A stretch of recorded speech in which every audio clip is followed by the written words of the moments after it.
Assalamualaikum warahmatullahi wabarakatuh. Baiklah, vintage berasal dari istilah finansial teknologi atau teknologi finansial.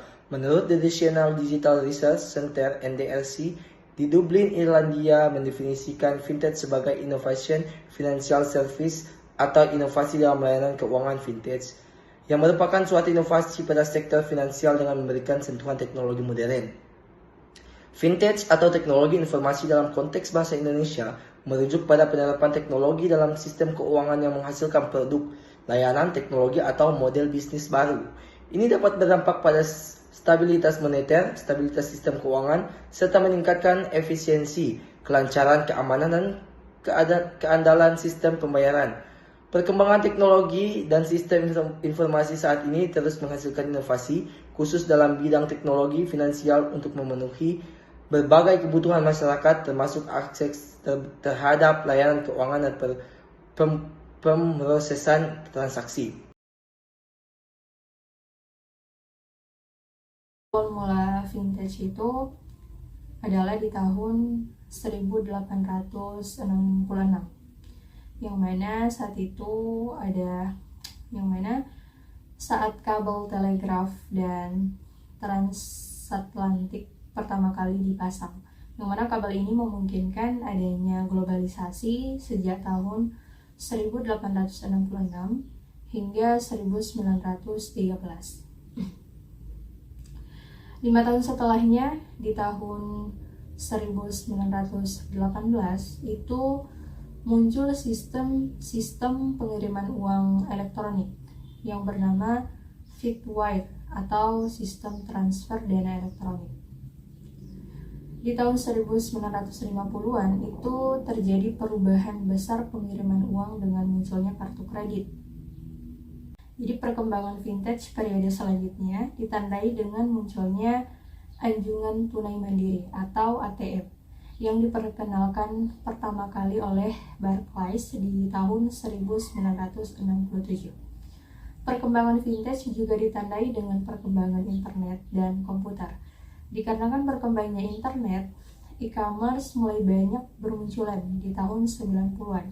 Selain itu juga muncul banyak layanan internet banking dan situs penjualan saham online. Era ini tuh berhenti saat terjadi krisis ekonomi di tahun 2008. Setelah tahun 2008, perkembangan vintage masuk ke masa selanjutnya.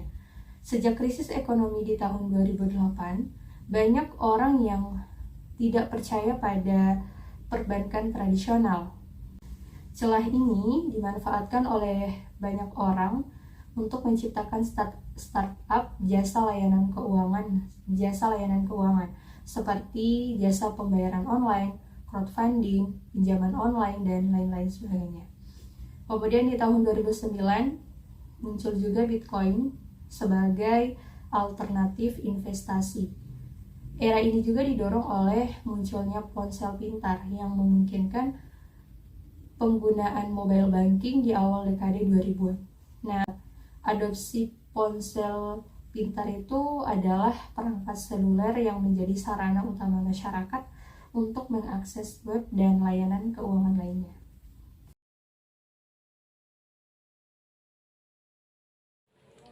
Sumber-sumber hukum vintage.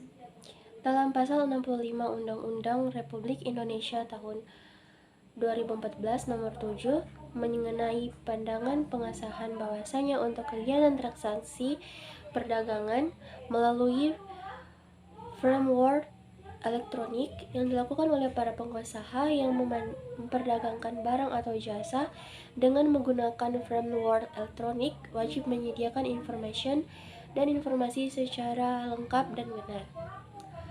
Dilarang keras menjual barang atau jasa yang tidak sesuai dengan yang ditawarkan. Sangat penting untuk memiliki kekuatan hukum yang memberikan kejelasan kepada pemilik dan pengguna vintage di Indonesia. Mengingat posisi Bank Indonesia sebagai bank sentral dan Undang-Undang Republik Indonesia nomor 7 tahun 2011 tentang mata uang. Selain itu, Bank Indonesia telah mengeluarkan Peraturan Bank Indonesia nomor 19/12/BPI/2017 tentang penyelenggaraan elektronik finansial untuk melindungi pemilik dan pengguna vintage. Dalam Peraturan Bank Indonesia Nomor 19/12/BPI/2017 tentang penyelenggaraan teknologi finansial BPI Tekfin telah ditegaskan definisi yang digunakan oleh BI mengenai fintech hingga kategori dan kriterianya dengan peraturannya adalah sebagai berikut. Definisi terminologi finansial atau fintech pasal 1, teknologi finansial adalah menggunakan teknologi dan sistem keuangan yang menghasilkan produk, layanan, teknologi, dan atau model bisnis baru serta dapat berdampak pada stabilitas moneter, stabilitas sistem keuangan, dan atau efisiensi kerancangan, keamanan, dan keadaan sistem pembayaran. Kategori penyelenggaraan elektronik finansial atau fintech Pasal 3 ayat 1. Poin 1 sistem pembayaran. Kedua, pendukung pasar. Ketiga, manajemen investasi dan manajemen risiko. Keempat, pinjaman, pembiayaan, dan penyediaan modal. Dan terakhir ada jasa finansial lainnya. Kriteria teknologi finansial atau fintech. Pasal 3 ayat 2. Poin 1 bersifat inovasi. 2. Dapat berdampak pada produk, layanan teknologi, dan atau model bisnis finansial yang telah eksis. Ketiga, dapat memberikan manfaat bagi masyarakat. Keempat, dapat digunakan secara luas. Dan kriteria lain yang dapat ditetapkan oleh Bank Indonesia. Adapun peraturan lain dari Bank Indonesia terkait dengan fintech adalah sebagai berikut.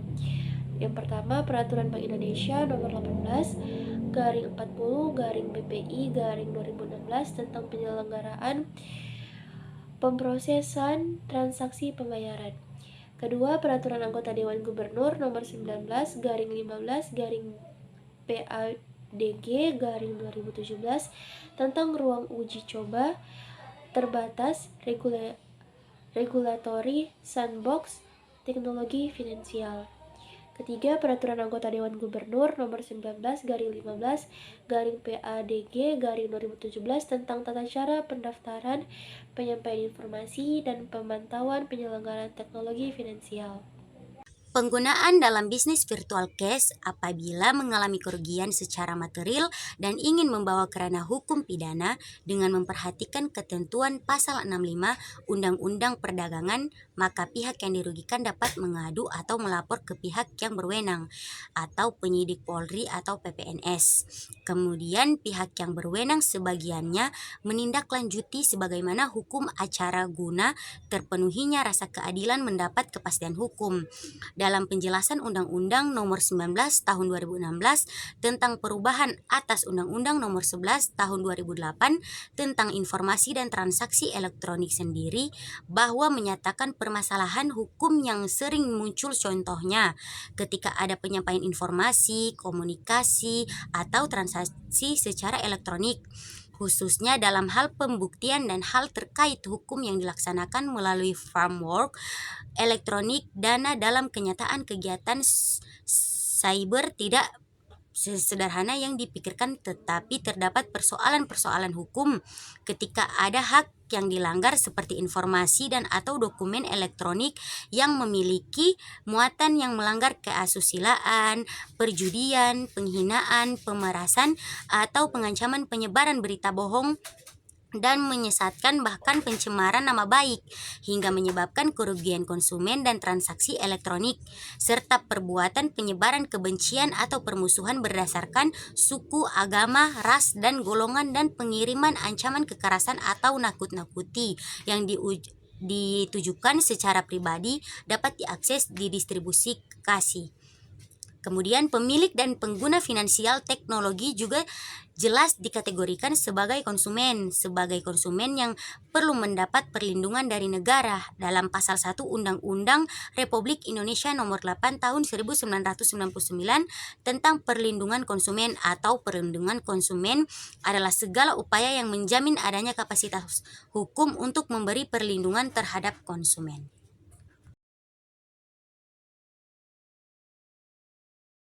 Jenis-jenis fintech ini ada 6. Yang pertama ada crowdfunding.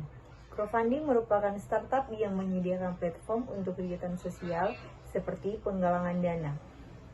Contoh startup fintech dengan model ini yang sedang populer di Indonesia adalah kitabisa.com. Dan yang kedua ada peer-to-peer lending. Jenis fintech ini dikenal untuk peminjaman uang. Fintech ini membantu masyarakat yang membutuhkan akses keuangan untuk memenuhi kebutuhan mereka. Contoh dari fintech yang bergerak dalam bidang peminjaman uang ini adalah Awan Tunai, yang merupakan startup yang memberikan cicilan digital dengan aman dan mudah. Dan yang ketiga ada microfinancing.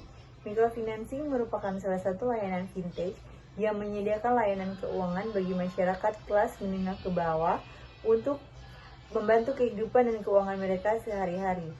Biasanya masyarakat dengan ekonomi menengah ke bawah akan mengalami kesulitan untuk memperoleh modal usaha untuk mengembangkan usaha atau mata pencaharian mereka. Contoh startup yang bergerak dalam bidang ini adalah Amarta, yang menghubungkan pengusaha mikro di pedesaan dengan pemodal secara online. Dan yang keempat ada Digital Payment System. Fintech ini bergerak di bidang penyediaan layanan berupa pembayaran semua tagihan seperti pulsa dan pasca bayar, kartu kredit, atau token listrik PLN. Lalu yang kelima ada e-aggregator, yaitu dengan fintech ini kamu bisa membandingkan macam-macam produk keuangan dari berbagai penyediaan jasa keuangan. Fintech ini juga berfungsi sebagai perencana finansial. Dengan membantu fintech ini, maka penggunanya dapat mendapat beberapa pilihan investasi kebutuhan di masa depan. Contoh market aggregator di Indonesia adalah Cakeja.com atau Livepal dan Banding Aja. Yang keenam ada Payment Gateway.